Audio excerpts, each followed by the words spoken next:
تمام ناظرین کو دل کی گہرائیوں سے خوش آمدید اور محبت بھرا السلام علیکم۔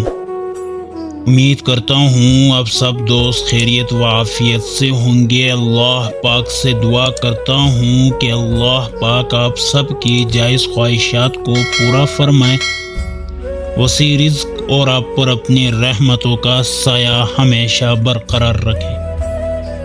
ناظرین، آخر کار استاد کون سا طریقہ اپناتا ہے جس کی وجہ سے کلاس کا سب سے نالائق بچہ ٹاپ کر جاتا ہے؟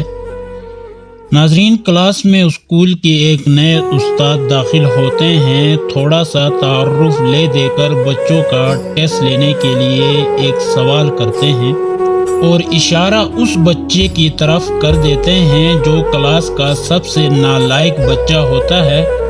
استاد کا اشارہ دیکھ کر کلاس کے دوسرے بچے ہنسنے لگتے ہیں کہ استاد جی نے جواب دینے کے لیے اٹھایا بھی تو کس بچے کو، لیکن استاد تو پھر استاد ہی ہوتا ہے۔ ان کو سمجھ آ گئی کہ یہ کلاس کا سب سے نالائق بچہ ہوگا، اس لیے سب بچے ہنس رہے ہیں۔ ناظرین، استاد نے بچے کو بیٹھنے کے لیے کہا اور درس دینے میں مصروف ہو گئے۔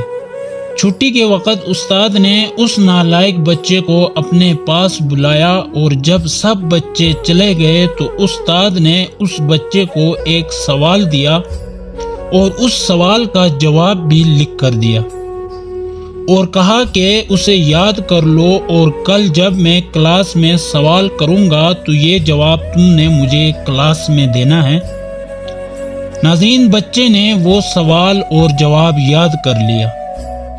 دوسرے دن جب استاد کلاس میں آئے تو انہوں نے وہی سوال جو اس نالائق بچے کو دیا تھا ساری کلاس سے پوچھا۔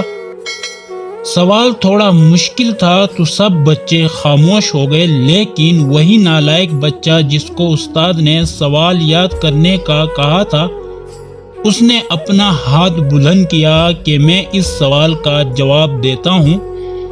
سب بچے جو کل ہنس رہے تھے حیرانگی سے اس کے طرف دیکھنے لگے۔ استاد نے اس بچے کو کہا، ہاں جواب دو۔ بچے نے فر اس سوال کا جواب سنا دیا۔ ناظرین، استاد نے شاباشی دی اور اسے بیٹھنے کو کہا۔ ناظرین، اب اس نالائق بچے میں خوشی کے ساتھ ساتھ خود اعتمادی پیدا ہونا شروع ہو چکی تھی۔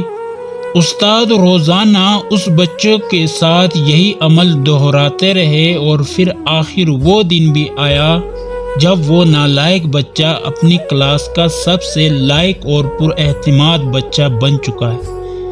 ناظرین، اس کہانی سے ہمیں سبق ملتا ہے کہ بچوں کی نفسیات سمجھ کر اگر ان کو ٹریٹ کیا جائے تو ہر بچہ اس معاشرے کا قابل فرد بن سکتا ہے۔